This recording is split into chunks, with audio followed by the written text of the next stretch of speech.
Ladies and gentlemen, welcome to The Generative Way, making AI your muse.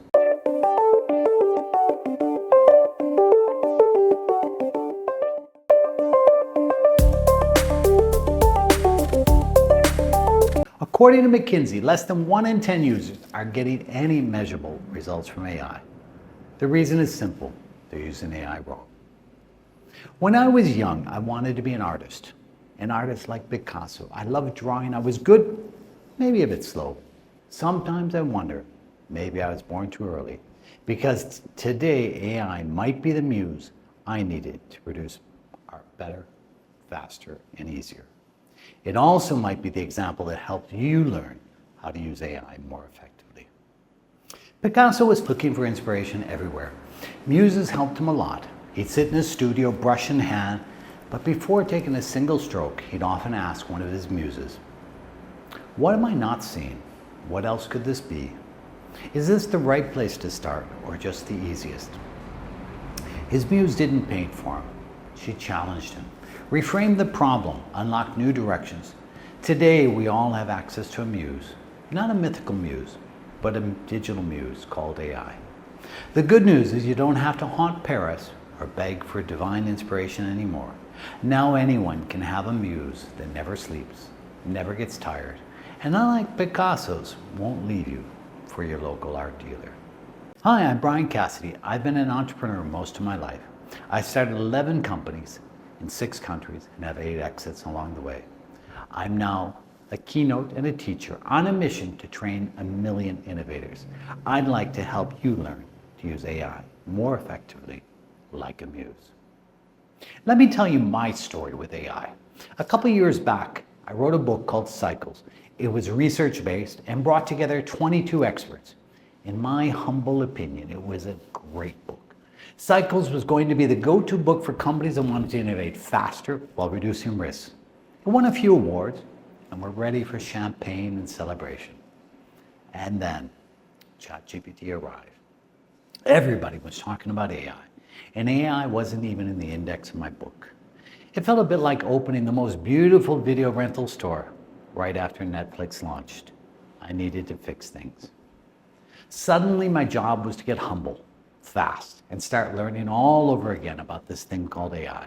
Like an over-caffeinated entrepreneur, I went back to school again. I took classes, I dove into research, and poked around inside companies. Don't worry, they invited me in to ask one simple question. What really happens when you drop AI into a team trying to innovate? It's not always what you expect. So I started writing up these ideas in my new book, The Generative Organization, an AI playbook backed with facts, written by 36 international experts. What I discovered along the way is the future of business is generative. Generative is a word that means different things to different people. And when I say generative, it's any system whose core function is to create novel outputs rather than merely select, retrieve, or replicate existing ones. It's about creating systems with AI and humans working together, building better solutions. The problem is most people are not working well with AI. One of the most important studies I've done was on idea generation with AI. We generated 5,402 ideas with humans and AI for the same innovation challenge. Now, what did we find out? Well, AI builds more ideas, no surprise there. Where you might be surprised is it also builds better ideas. Now, the reality is nobody wants or needs 5,000 ideas.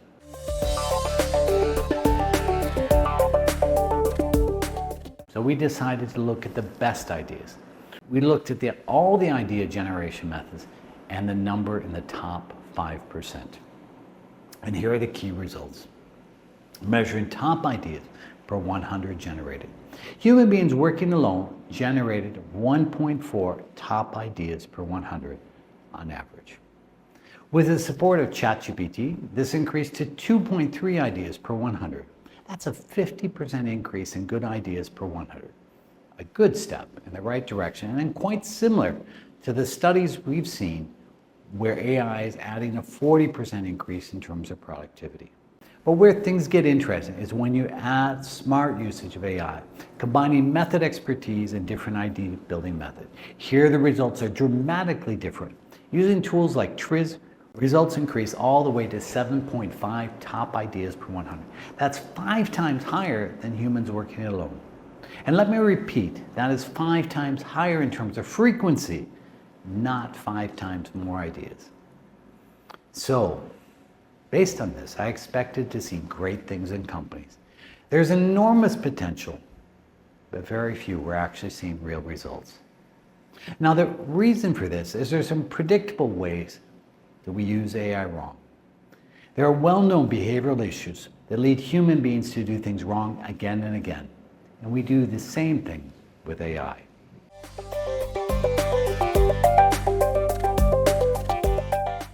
First, there's overconfidence bias.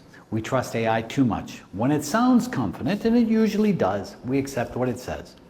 Sounding smart is not the same as being right. There's cognitive offloading. When somebody else is in the car with us and thinking about directions, we stop thinking about where we need to go. When somebody else is thinking for us like AI, we rely on AI. We say it's okay to turn our brains off. Instead of iterating, people settle, especially when they're under time pressure. And in every part of our lives, there's a third bias, which is called confirmation bias. We tend to see what we want to see.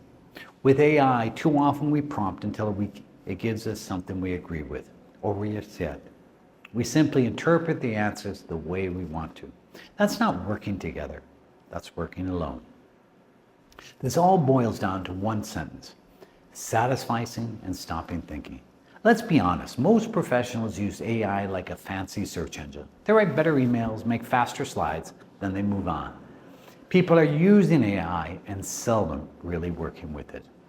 But some people get more. They are hesitant to put too much faith in AI. They keep their brains on. They don't see AI as all-knowing, AI as a replacement. They ask AI for answers, but more importantly, they use AI for inspiration. As a creative partner, they work with AI to find answers. They go from seeing AI as an oracle to the Muse as a creative partner. Too many people are on the search for the magic bullets, the tools that make everything easier, secret prompts. What people really need is sparks, insights on how to work differently with AI. Why?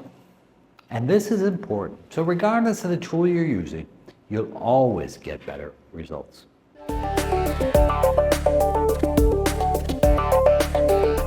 I love the word sparks because sparks of insight are closely tied to innovation success. I'd like to use this word to help you see how you can work differently with AI. And just like back in school, each letter stands for an important principle. Let's go through them one by one. We're going to use Picasso as an example. S is for speaking things out, to get into the flow. Picasso spoke to his muse. He didn't write a memo because it was better to talk. You can try to do the same with AI. Instead of typing your prompt, talk to AI out loud. The reason is simple. We think different and usually better when we talk. Talking is not a gimmick. It's a way to get in the flow. Picasso's most expensive painting ever was the Femme d'Alger. He created 15 paintings in the series. It all started with this classic painting, The Woman of Algiers, at the Louvre, painted by Francois Guillot. I can imagine a conversation he might have. He would go to the Louvre at least once a month. He might have said something like this: I keep thinking about that Dame Delacroix painting, Woman of Algiers, all cushions, curves, and quiet secrets. They're too perfect, too finished, like a stage play, everything in place, everyone behaving. I want them alive. I want them to break the curtain. No more idealized harem fantasies. What happens after the smoke? When they stand, laugh, scream, and collapse. Their elegance must unravel. The curves cut them, the bodies flatten them, explode them. No more gaze, just presence, chaos, the raw power of bodies twisted. And God, I want color. Oh God, I want color, not these muted and safe grounds. Imagine he said all that. What would you do with it? You can use AI to summarize your thoughts. And you can write a prompt, something like this: help me organize my thoughts, and write a prompt to make these changes. AI is great at interpreting what you say to find meaning. Sometimes it's spot on, sometimes not. Here's the prompt I gave it. It gave me when it asked this question. This is AI's writing, it's not something I've edited.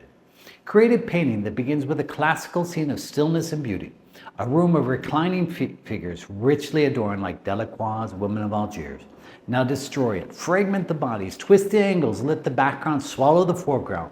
Use violent color, red, black, ochre, decay green, replace elegance with energy, symmetry with struggle, sensuality with chaos. It must still be human, it must be reverent, but it must wrestle with the past. Make the painting feel like it just survived an explosion and is alive. Now, when I look at that, I think it's amazing that AI can write that. I think it's pretty good. I'd like you to see it in action. I gave it this prompt, and I gave it the input. And we have here a painting created by AI and the first painting in the series by Picasso. One sold for 32 million. The other is not even worth 32 cents. What I'd like you to do is think for just a second, A or is it B, which of these? And my guess is about half of you will get it wrong. And that means it's just a game of chance. The answer is A, that is the Picasso. Did you get it right? If you did, great. If you didn't, don't worry too much about it. My first message to you is simple. Talk with AI to get your thoughts flowing. If it can help Picasso do a painting that you can't tell the difference between, it's pretty good. Let AI figure out what you're saying and then use that to move forward. In practice, one founder I worked with built a pitch using voice only. She said, when I speak, I find the heart of my story faster. She used AI like a sounding board, refining the pitch over 3 rounds. Talking, talking, and talking. Because when she talked, the pitch sounded like her. There's even a cool tool called Whisper Ring, a voice AI device you can whisper into. You can talk while you're walking, while you're cooking, while you're thinking. Keep on speaking with AI. P is for pivoting roles, because questions are often better than answers. Picasso didn't always paint in the same way. Sometimes it was cubist, sometimes classical, sometimes childlike, and sometimes he didn't even know. A good starting point was often a talk before he started. His favorite way was to have his muse ask him questions. You can do the same with AI. This can be as simple as telling AI what you're working on and asking AI to ask you questions before starting. Go have a talk with AI. Here's a talk Picasso might have had with a muse or AI. AI asks, what are you really trying to accomplish with this series? Tribute, rebellion, reinvention, or something else? Picasso, a tribute. What are you paying tribute to? Delacroix's subject, his technique, the Orientalist fantasy, the composition, or are you honoring the feeling the painting evokes in you? I like the feeling, so I can distill the essence. How are you working towards that essence? Are you iterating visually, sketches, color studies, talking out loud, reading, walking, collecting reference images? Nah, I don't do all that. I'm tearing things apart, just trying to see things from another way.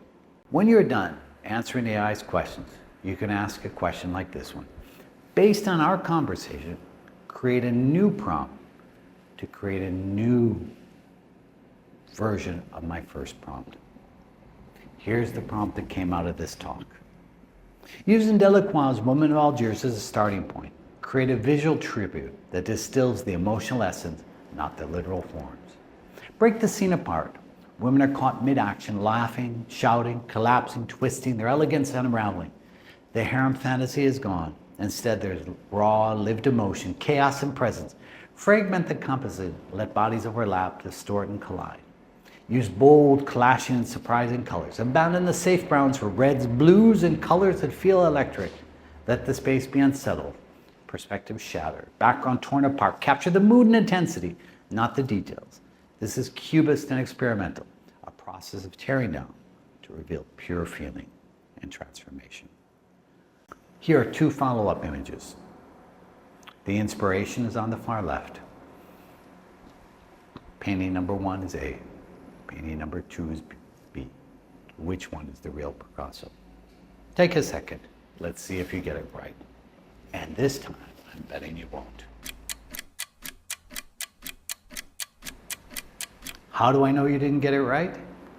because it was a trick question. Neither one was a Picasso, but my bet is you thought one of them could be. That's the important thing. Letting AI ask you questions is a powerful way to get more out of AI. Before letting AI get started, let it ask you a few questions. If you want an eye-opening talk with AI, try this. I'd like your help figuring out how AI can help us best support this project. Of course, you'll have to explain the project. Ask me a few questions, one at a time, about my goals, my current processes and constraints, until you have enough context to give a few obvious and non-obvious AI recommendations. The conversation will be enlightening. It'll think of new questions that you've never even thought of asking. And the recommendations, I will be very surprised if you're not amazed. Give it a shot. You'll be different. The next letter in our acronym is A. A is about asking for more, because the first answer is only the starting line. Picasso had a famous work ethic. He kept trying and improving all the time. I don't think he ever asked his muse to do work for him. But you have a muse, you can ask for more. You could even ask it to do work for you. And each time you ask, it will give you another output. Picasso's most expensive artwork was La Femme Dangereuse. This was his 15th and final try in the series. Maybe it was perfect, but he could have kept on going with a prompt like this one. Create 3 more versions of this painting. One is primitivism, one is like Matisse, and one might be as a bug would see it with kaleidoscope eyes. Now, what are these? Are they better? Are they worse? I think they're fun at least, and they're inspirational, and I like the one with bug eyes. What do you think? What's cool here is AI is the muse that will never get tired. The number of options you could ask for are virtually unlimited. Often we accept the first answer AI gives us. If you want better ideas, don't accept the first answer ever, unless it's amazing. In practice, we worked with a retail innovation team. They wanted to design a new loyalty program. They worked with AI. AI gave them the obvious stuff, points, rewards, blah, blah, blah. Then they asked, give us 10 more ideas. Not obvious like the first ones. A little bit better. Then they changed things around. They asked, give us ideas based on regret, not reward. That unlocked something new, a campaign where customers saw what they missed by not buying. Conversion soared. The magic wasn't in the model, wasn't in the AI. It was in the insistence, the request for more, stranger, and better. R is for reframing, because new angles reveal hidden gold. Picasso didn't ask, what should I paint? He asked, could I show this from another angle? He was constantly reframing, asking new questions. You can and should use AI to reframe how you're asking your questions. In a study we ran on idea generation, we found that the strongest predictor of the number and quality of ideas is the number of ways we ask a question.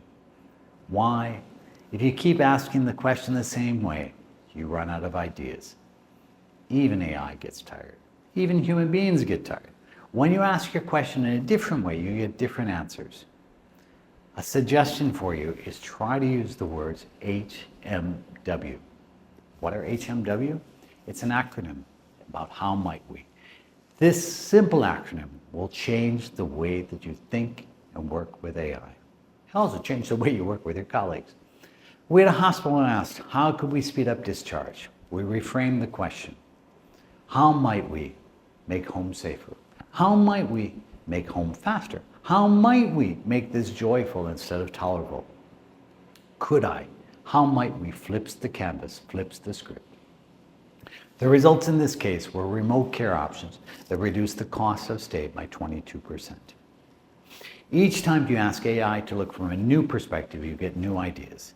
Change your questions, and you'll change your answers. K is for keep going. Challenge what you do, because AI can do a lot more. Great ideas don't land in one shot. Too often we give up, excited by the first results. In social science, this is what Herbert Simon calls satisficing. A definition of creativity I love comes from Jeremy Utley's book, From a 7-Year-Old Child. He said, creativity is doing more than the first thing we thought of. Keep on going and you will do more than the first thing that you thought of. Keep asking, what did I miss? What are we missing? How can I see things different? Picasso might ask a question like this. Please evaluate this painting. Give me 3 ideas for versions that better express these women's beauty and the painter's viewing's longing. Give detailed comments and ideas and provide ideas one by one. Here's an idea that came out. We'll call it the mosaic of desire, a romantic cubist approach. Maintain the cubist structure, but soften the palette and introduce visual metaphors for yearning to allow the viewer to feel emotional connection, not just artistic admiration. The question you need to ask, does this look like a Picasso? If it does, the Muse is doing impressive things, and this is done in minutes, not in weeks. With AI pretty good, it's now available to everyone. Remember how hard it was to pick out the Picassos earlier? But exceptional still takes sweat, yours and the machine's. You need volume, you need variation, you need to wade through a few terrible ideas. The rules of creativity haven't changed. More ideas lead to better ideas. In my work, great companies are always looking to go forward one step. Here are a few examples. Moderna uses simulative group in their AI models to improve RNA design. Every round, better results, faster breakthroughs. One team we coach used this process to rewrite their entire product strategy. They had AI create, critique, then rewrite its output until it was bulletproof. Keep going. Good enough is never enough. Last, there's S for strategic pauses, because insight, wisdom lives in the pause, not in the rush. Picasso stepped back. He looked, he reflected, then painted again. You should too. You need to put in strategic pauses. After 10 prompts, don't keep going. Stop. Ask, what did I learn? What changed in how I see the problem? What should I do next? That pause, that moment of insight is where the real value happens. A study by the Economist Intelligence Unit of 312 companies showed that companies with strategic pauses sold 40% more and earned 52% higher profits. Can you think of a stronger reason to stop and think? Moving forward, you know Sparks. You want to unlock the potential of artificial intelligence. You need to shift your mindset from simply using AI to actively working with it. This involves a new kind of partnership built on a few key principles. Teaming up with AI. You don't use your team members, you work with your team members. You don't use AI, you work with AI. You need to be patient. Your new teammate will try anything you ask. Sometimes it will fail. You need to be patient, and you need to give feedback and learn from each other. Collaboration is a two-way street. Teach it what you want. Have it teach you. When you work together, you will learn together.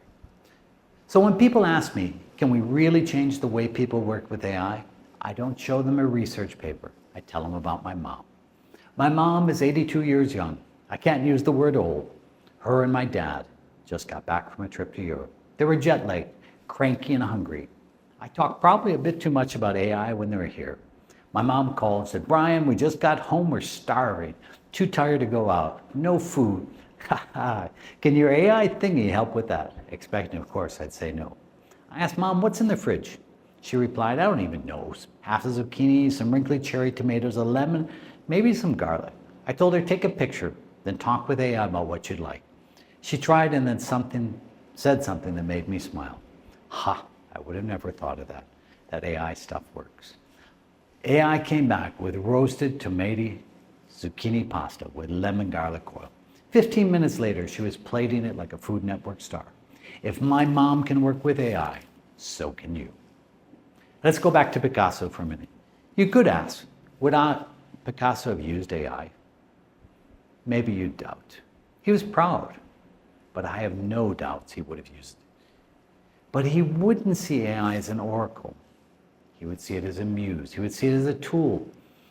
He would ask it to challenge him, confuse him, surprise him. And when it gave a weird answer, he wouldn't walk away. He'd ask for 10 more. That's what we get to do now. You don't need to be a genius. You don't need to be a code expert. You just need to stop using AI and start working with AI. Be curious. Ask better questions. Keep thinking. With AI, everyone has a muse. Will you use yours? We'd like to help you make AI your muse. We offer keynotes, workshops, sprints, and great learn by doing programs. And our book, The Generative Organization, which is now a bestseller in all the Amazon markets. I'd like to end this talk with a challenge for you. It's easy to click to the next video or post. It's easy to walk to the next session. Instead, take a minute to start using Sparks now. Record some thoughts about this talk. Take your phone out. Go stream of conscious. Just talk. Then ask ChatGPT to summarize your thoughts and make up a LinkedIn post. You'll be amazed what comes out. Use some of the tools here. Make a post.